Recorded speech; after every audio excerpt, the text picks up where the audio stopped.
ইরানে নতুন খামেনি আসার পর থেকেই যেন মাথা ব্যথা বেড়েছে মার্কিন প্রেসিডেন্ট ডোনাল্ড ট্রাম্পের। কারণ তার আসার পর থেকেই যুদ্ধে কোনো ছাড় দিচ্ছে না ইরান। আর তাতে ইসরায়েল ও যুক্তরাষ্ট্রকে পাল্টা হামলা করে নাস্তানাবুদ করে দিচ্ছে সাহসী মুসলিম রাষ্ট্র ইরান।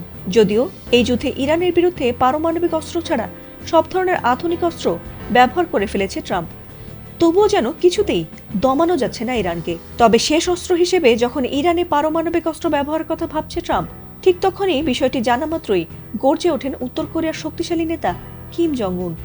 এমনকি এই যুদ্ধে ইরানে পারমাণবিক হামলা হলে আমেরিকাকে পাল্টা হামলায় গুড়িয়ে দেবে বলে হুঙ্কার দিয়েছেন তিনি। এছাড়াও ইরানের নতুন সর্বোচ্চ নেতা মোস্তফা খামেনিকেও সমর্থন জানিয়েছেন কিম জং উন।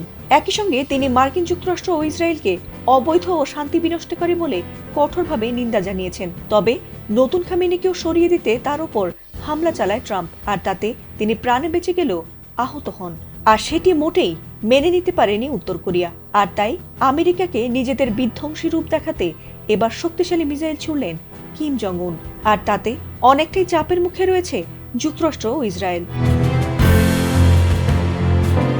আমেরিকার শত্রু দেশ ইরানের সঙ্গে অনেক আগে থেকেই বেশ ভালো বন্ধুত্ব রয়েছে কিম জং উনের। আর তাই যুক্তরাষ্ট্র ও ইসরায়েলকে কোনো পাত্তা না দিয়ে মধ্যপ্রাচ্যের চলমান যুদ্ধের মধ্যেই নিজেদের পারমাণবিক সক্ষমতা দেখাতে আবারও ডেস্ট্রয়ার জাহাজ থেকে ক্রুজ মিসাইল ছুড়েছেন কিম জং উন। এ নিয়ে কোরিয়ান সেন্ট্রাল নিউজ এজেন্সি জানিয়েছে, এ যুদ্ধকালীন পরিস্থিতিতে কমান্ড ও নিয়ন্ত্রণ ব্যবস্থার পরীক্ষা করা এবং জাহাজটির নাবিকদের শিগগিরই নৌবাহিনীতে মোতায়েনের জন্য প্রস্তুত করতে মিসাইল ছোড়ার নির্দেশ দেন কিম জং উন।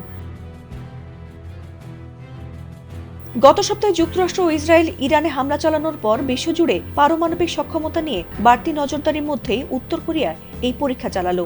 এমনকি গত 3 বছরের মধ্যে সর্বোচ্চ সময় ধরে চলে এই পরীক্ষা বলে জানিয়েছে উত্তর কোরিয়া। এই ক্ষেপণাস্ত্র উৎক্ষেপণের মাধ্যমে কি তবে যুক্তরাষ্ট্র ও ইসরায়েলকে উচিত শিক্ষা দিতে চলেছেন পারমাণবিক শক্তিধর নেতা কিম জং উন? সেটি সময় বলে দেবে। ফাতিমা সুলতানা, এটিএন বাংলা।